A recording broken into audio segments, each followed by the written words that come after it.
Being known for something in the game you play can be a badge of honor. Justin keeps it alive. Turner wasn't there. Bounces into the corner. Energy still around. Justin is there for the shot. Justin! This is Rocket League! But depending on what that trademark is, it can also very easily become a blight on an otherwise promising career. Draken now still holding off backside of Banana Crush, wants to work in that direction, and oh my goodness! 30-degree window, Draken? How did that miss? And in League of Legends, a game that picks up and drops metas every couple of months, the inability to adapt can have brutal consequences. Faker has never lost with LeBlanc on the competitive stage. SK Telecom T1 are wiped. The Nexus turrets are going down. LPL's Edward Gaming are the 2015 mid-season invitational champions.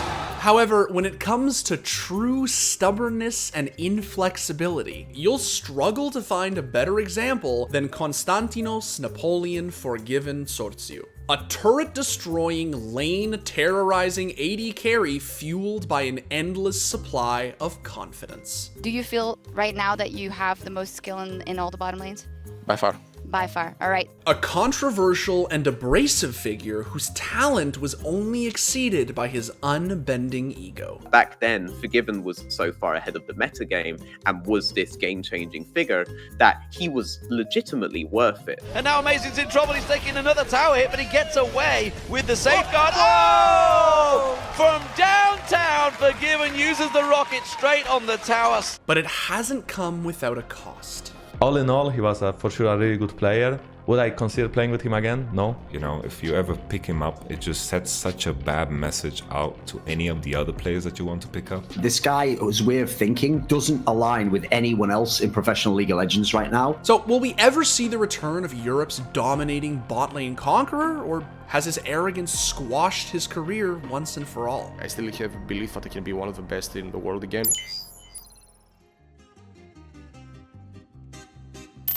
Now, if you're not familiar with the man who is by far Europe's most polarizing AD carry, you're in for a treat. You see, Forgiven is a passionate motivational speaker. Guys, remember, this is the start of a journey. We play like we play in scrims. That's the most basic thing. We live and die by the sword. What a horrible play. And he's also a master of impersonation. Forgiven, do holo holo, please. But on top of his obvious gift for mimicry, Forgiven is a staunch defender of the phallically impaired.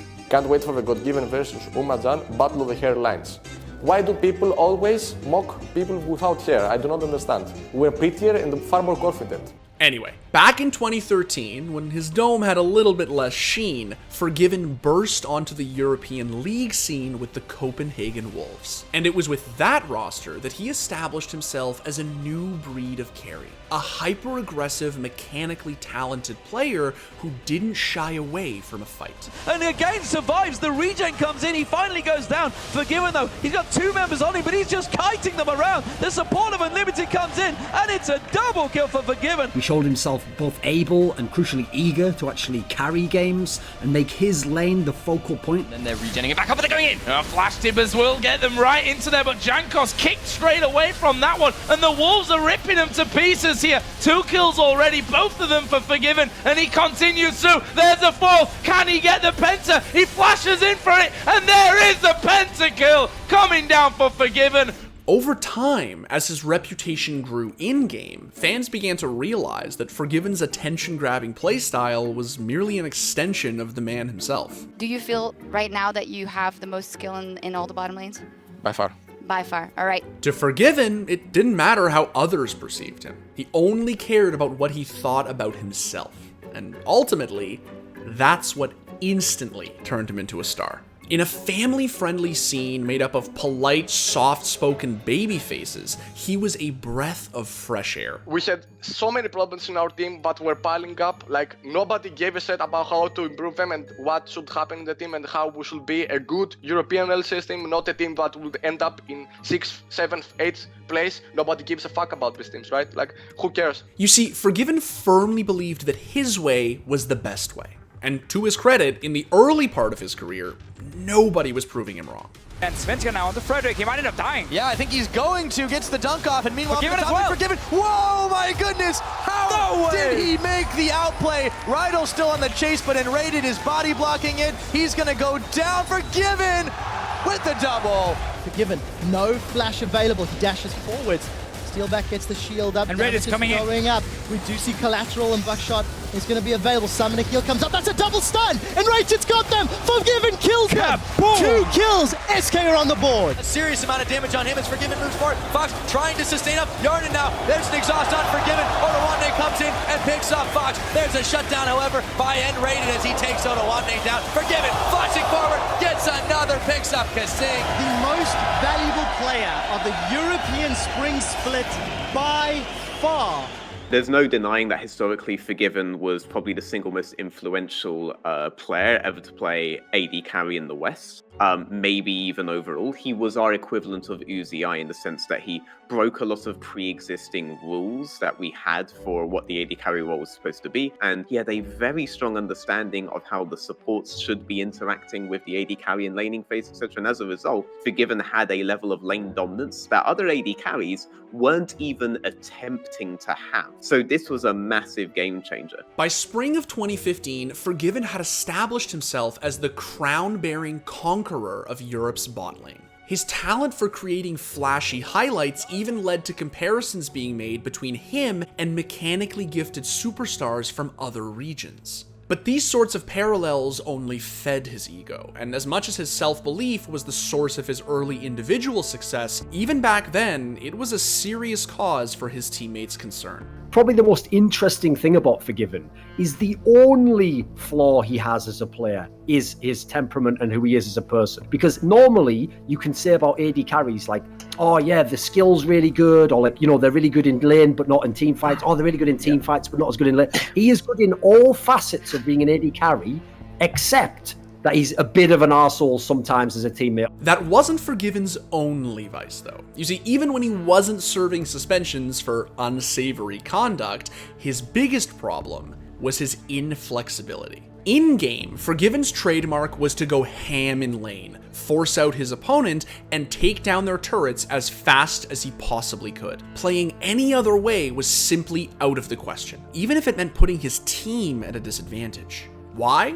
Because he never felt he was at a disadvantage. He was just that sure of himself. When I play the game, I like to stomp my enemy. I mean, as I said multiple times in lane fights, no matter what the comp is on bot lane, I don't play winning lanes just to win them. I play lanes to win them just by challenging myself, like, in a way.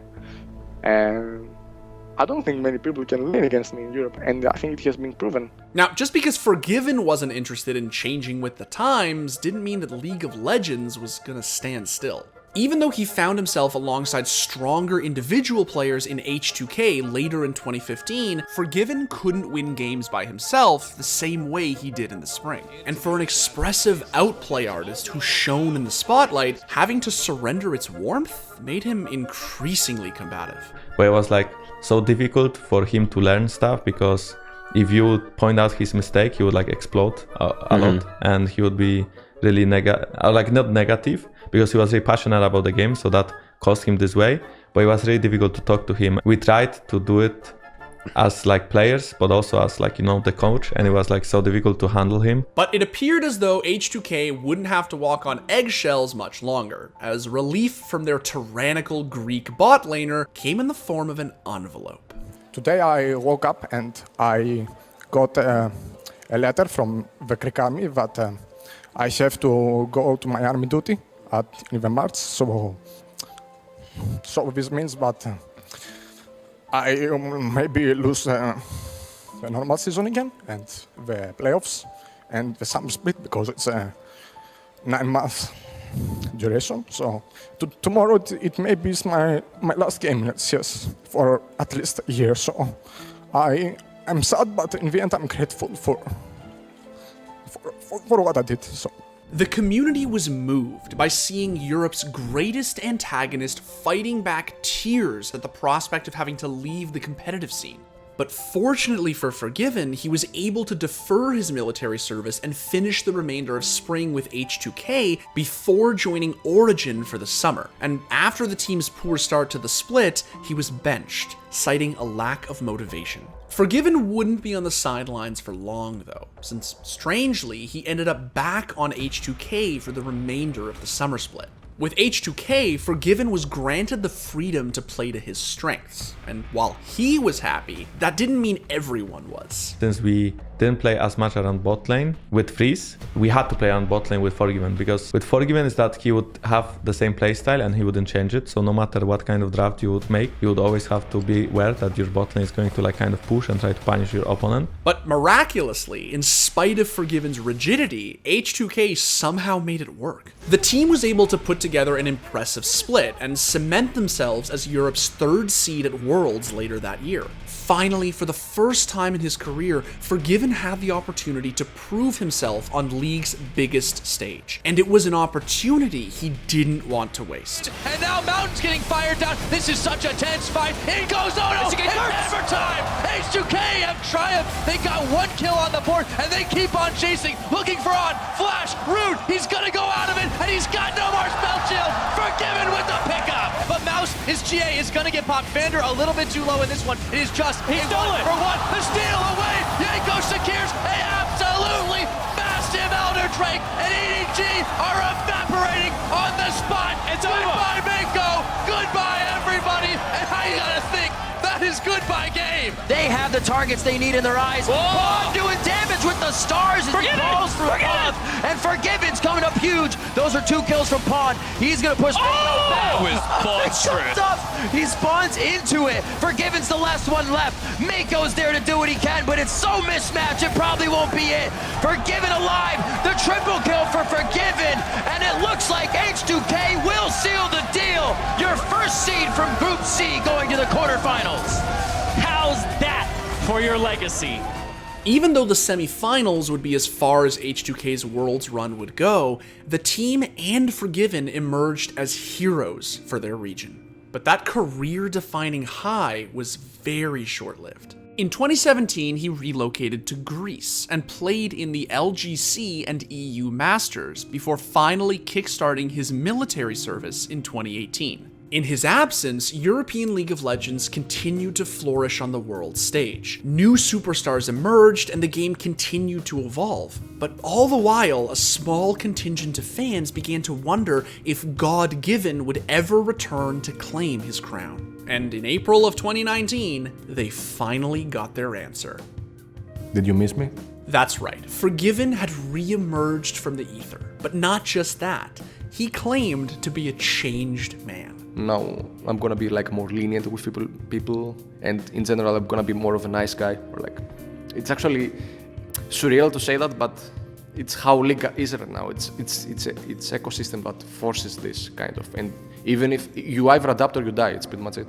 It's safe to say that this more aerodynamic, supposedly reworked Forgiven drew immediate skepticism. But in spite of the naysayers, there were those who still believed he could return to his previous heights. He's playing like legit 13 to 14 games a day. Like anybody who is looking for a dedicated AD carry and who is worried about whether or not Forgiven is the kind of guy who is like talented but lazy, can look at this and see that this is a guy that clearly is going to put the effort in to get back at the level that we all know that Forgiven can be at. Not long after announcing his free agency, Forgiven secured a starting spot on FC Schalke, where he'd have the chance to show the world that he was still relevant and truly reformed. And in the spring of 2020, fans would finally get to see the triumphant return of the region's legendary, controversial superstar. But unfortunately for Forgiven, his return was anything but triumphant. Schalke's split got off to a rocky start, with the team losing 6 games on the bounce. And that's all it took for someone as fiercely competitive as Forgiven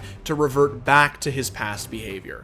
In one signature brutal tweet, he vocalized his frustration by throwing his team under the bus. Once again, Forgiven had proven himself to be his own worst enemy. And Schalke's response to his self-benching was to let him rot there for the rest of the calendar year. The amount of people that he let down was insane, to be honest. Like, a lot of us put our stocks in Forgiven, not just because we believed in him, but because we believed he deserved it, because he had gone through so much. He didn't come from like a very privileged background at all. He was providing for his family while he was doing all of this, and he got dragged into the military in Greece and had to take a ton of time off from this when he had just reached his peak. And when he did get his chance again, and when we figured he was taking it, he was very, very willing to just throw it away. It didn't matter how much natural talent he had, how passionate he was about the game, or how much he'd grown and matured through life experience. After all this time, he was still a shitty teammate. And while that may have been swept under the rug years before,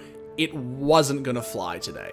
I don't see a world where there are players that want to play together with Forgiven. I don't see a world where coaches want to work with the perception that the community has of Forgiven. The greatest tragedy for Forgiven is that he'll likely never get another chance to realize the potential that he teased throughout his career. And it's all because of the ego that he simply couldn't check at the door. The same ego which made him such a spectacular player to watch in the first place. Big focus, Forgiven and Athena up on the side, and Athena has lost that 1v1 well and truly. Forgiven doing some serious work now. Jankos, Forgiven going forward, Forgiven getting it done. Another rocket jump, he's looking for Loken. He wants to get that finish off. It's a triple kill for Forgiven, and he wants another one. Loken may not give it to him though. Oh, there it is, the quadra kill. Look, there's no denying that Forgiven has been the architect of his own downfall over the years. But we shouldn't have sympathy for the path that he chose, because at the end of the day, he wouldn't want it. Forgiven might have written the book on how not to behave as an esports professional, but that's not the only mark he's left on the game.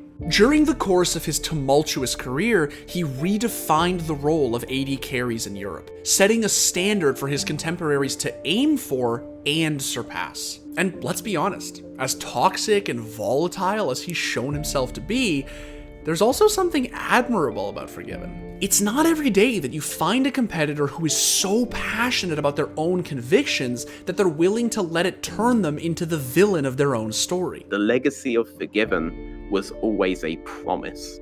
It was never really a story of one of the best players Europe had ever had. It was a story of a player who would one day prove that he was one of the best players that Europe ever had. And the moment that he decided to drop it all, he broke that promise. And now he will always just be a big what if. And that is a massive tragedy, because this guy was undeniably ahead of everyone when he came on the scene. And he never became the world champion. He never pushed us through to the finals. He never took Europe to the next level like he took the AD carry role. And he never took himself there either. Forgiven might be an ass. He might be a misunderstood genius. And he might be a parable about wasted potential. But whether you like him or not, that's who he chooses to be. And in a strange way, you have to respect it. Some people come to win. Some people can actually manipulate their feelings, their emotions. Some people can't, but not everyone can be a role model. Not everyone wants to be, and not everyone fits this. This guy as a player, he was fucking hell fun to watch. Oh, yeah? He played for himself. That's hype. Like yeah. he just like, I'm playing for the highlights. Oh yeah, dude. I mean, it's like he's not so much like that anymore, but it's like simple back in the day, like when he was just a real fucking selfish W warrior. Oh. Like literally, dude, he just did such stupid shit, and like it was so fucking sick to watch. Like, yeah, so I love players like that. Love like terrible team players, but like super fun. To watch. 100%. Super fun to watch.